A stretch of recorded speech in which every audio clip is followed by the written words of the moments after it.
Henchmen, this is part 3. One of the issues with Muslim Brotherhood in the U.S.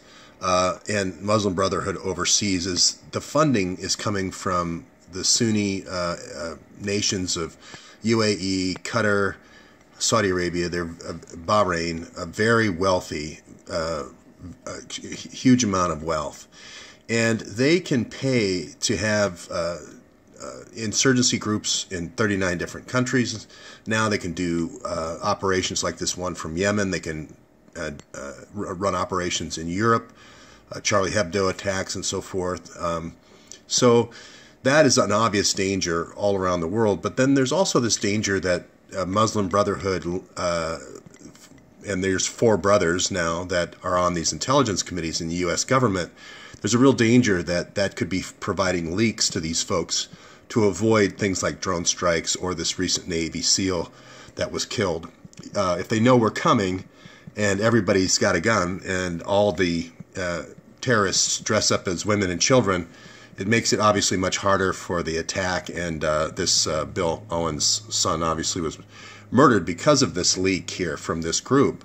So that's what I'm saying, is there's so much money coming into the system that it's difficult for politicians who are being supported by Muslim Brotherhood to turn that money down. I guess that's my basic point. And it's easier for politicians who want to single out people that are deplorables. It's harder to turn them down. So this is Andre Carson here. You may know Andre Carson as being one of the Muslim congressmen in the U.S., as well as Keith Ellison. Those are probably 2 of the most famous Muslims in our U.S. Congress. I don't want to say anything wrong about Andre Carson here. He also has experience in Homeland Security, and he sits in the House Permanent Select Committee on Intelligence. Again, he accepts quite a bit of money from the Muslim Brotherhood, these Muslim organizations. This is an umbrella organization. It's kind of a uniting of 28 different Muslim organizations in the United States. So money is coming from a lot of different places, and there's no way to vet all 28 different sources of cash that are coming in. So I understand Andre Carson, speaking, in favor of Muslim organizations. He's a Muslim person, that's fine. But what the tendency here, though, is to provide jobs for people like Awan, and Awan, the Awans did work for Andre Carson. So that's where the infiltration comes in, is through political support. Now things like this can happen where people who are potentially have their loyalties lying with Pakistan or with Sunnis or with Shia or with both, depending on who's the highest bidder. That's the problem here in this situation.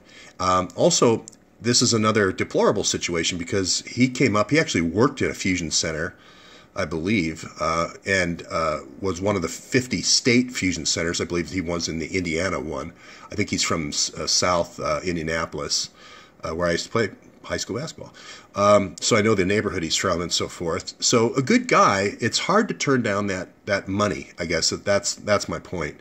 And then it leads to situations like this. Also, it leads to situations where you can say we want all instances of radical Islamic terrorism or radical, even the word radical Muslim expunged from the Department of Homeland Security, all of the papers, all of the manuals and so forth. And that's exactly what happened. So again, it's undue influence from people who may not have the same intentions. These folks may not have the same intentions Andre Carson does. I've always been a strong supporter of the Black Muslim movement, Muhammad Ali, etc. That's great, even though I'm Jewish. But this type of outside influence, where people are foreign nationals working for foreign governments, that's where I'm blowing the whistle there. And as I mentioned, Andre Carson's sitting on 2 of the most sensitive committees in the United States. And here's where the Muslim Brotherhood could start saying guys like George, guys like me who point things out like this, should be on the Homeland Security target list, the watch list, rather than those folks who should be on the list. That's it for this afternoon.